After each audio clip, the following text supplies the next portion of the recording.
quite literally, as I've recorded this, TikTok has gone dark, and a bunch of other platforms such as Lemon8 and even CapCut, okay, that scared me so bad because CapCut is what I use to edit my videos, in case people didn't know.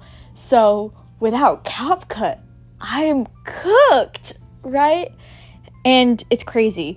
But anyhow, I know there's like a lot of panic surrounding, oh shoot, where do we go now, right? Because, you know, it's gone.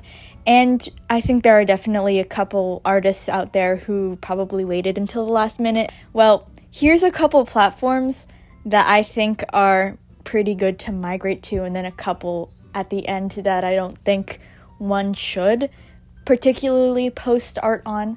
So this is just like my personal experience. It's not like a one-size-fits-all situation, and everyone's experience on platforms will be different than the others. So with that in mind, here's just a couple that I've migrated to and have hailed successful and unsuccessful results.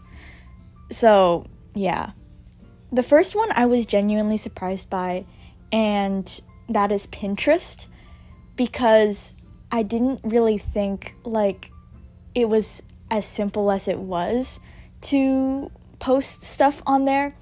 And by that I mean you can like post a bunch of bulk and put tags in it and whatever and just let it sit there, and it can accumulate over time. And while it's not necessarily like crazy views, I think at most for me it was like 1,000 point something, I think it was 600. That's still pretty good and around the average I had on TikTok. So, you know, it's nice that you can just post a bunch of those images, and especially if you have a very appealing, unique art style or just very captivating art styles, I think this is the place to move. And again, this is a very casual website, so I don't think it's like you have to be posting on there constantly, so there can be like periodic dumps of art on there. The second one that I've been using, and well, not really for art purposes, but kind of, is Tumblr. And yeah, I think that one was kind of obvious to begin with. And I'm surprised I didn't move to Tumblr earlier, because I always felt like, you know, I was in Tumblr adjacent spaces, especially in fandom. So when I did eventually like branch out to that platform, I was genuinely surprised.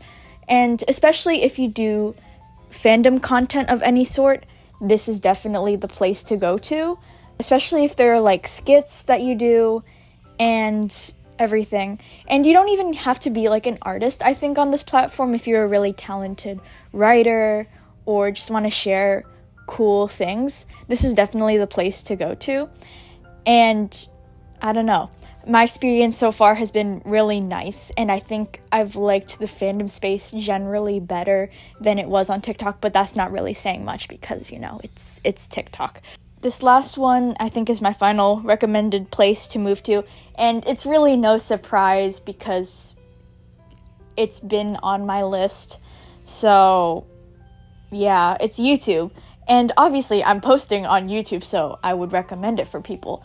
But I've been on YouTube for like a really long time, not on this account specifically, but on an older one that's probably going to be like 5 years old, 6 years old, holy cow, come this year. And though my results have been very varied depending on the content that I create, this has definitely been the most successful that I've been on YouTube. It's still kind of like a nice space to post video content, if that makes sense. Like, even though my account was very, very small initially on my other account when I was posting animation memes and everything, it still felt like I could find a small community to connect with. So, you know, it really does depend on the content that you create, but I still think it's worth giving a shot. So yeah, guys, YouTube. Here is going down the list of different, you know, places that I wouldn't exactly recommend, though obviously you can still post art on there. I just wouldn't recommend it. So this first one I think is really 50-50. It really just depends on how you feel about the topic, and that's Instagram.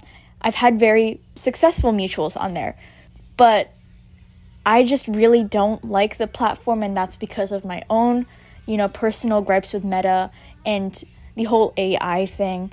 It's just not exactly my favorite platform to be posting on, and I don't even really think I posted anything at all on there. I still do think it's a good option for getting art out there. And again, if you have what I would consider photogenic art styles, and of course that's like subjective, but generally appealing art styles I think do really well on Instagram. So while I wouldn't recommend it, it's there. And this next one, I would not recommend. Holy cow. Don't go to this one. There was a whole thing with artists literally mass leaving this platform because of their treatment and because of the AI thing, and that's obviously, the hellfire that is Twitter. And for consuming content, and not posting art, I'm sure it's a fine platform. I've been on it.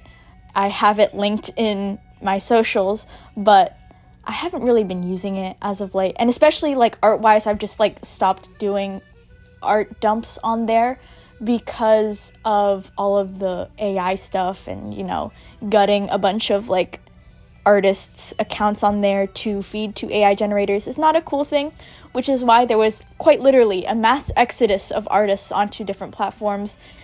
I just wouldn't recommend Twitter. Like, from the bottom of my heart, don't go there. Don't do it.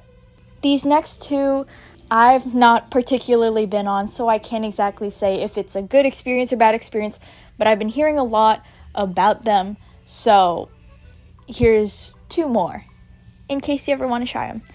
So, one of these I've already mentioned a little bit with, the artists leaving Twitter whole spiel, but BlueSky is where majority of those artists move to, and in terms of UI, it's very similar to Twitter, but it's a lot more artist-based, and I do have a BlueSky account, but I've just forgotten the password, so I can't get into my account, so I haven't posted anything on there. So I can't vouch for, artist posting stuff. But it's a very art-centered community from what I know.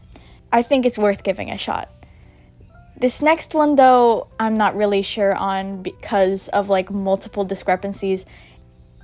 Though, content-wise, a lot of people have moved over to Xiaohongshu, or otherwise known as Rednote. While I haven't moved on there yet, I've debated it. I wouldn't recommend it for artist use. There's a lot of, like, problems with having things with watermarks on there. There's some people who have gotten flagged for having their artist watermarks also on their art on there. So it's a little bit difficult, I think, to grow as an artist in some cases, though I'm not sure if this is like a one-size-fit-all situation. And I'm sure you can go ahead and post if you'd like to.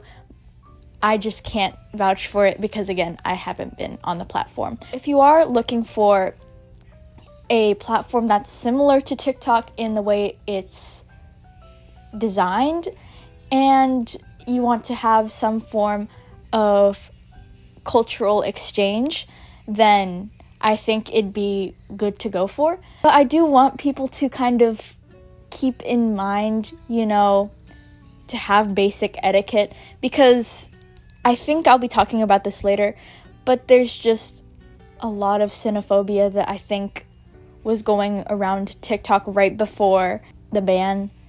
So I might talk about that for a later time. But, these are just a bunch of different platforms that I would and wouldn't recommend. And again, don't let my words of encouragement or discouragement, stop you from trying out whatever platform you want. Because, again, those choices are up to you. Yeah, do what you can. And I hope these were helpful. Bye.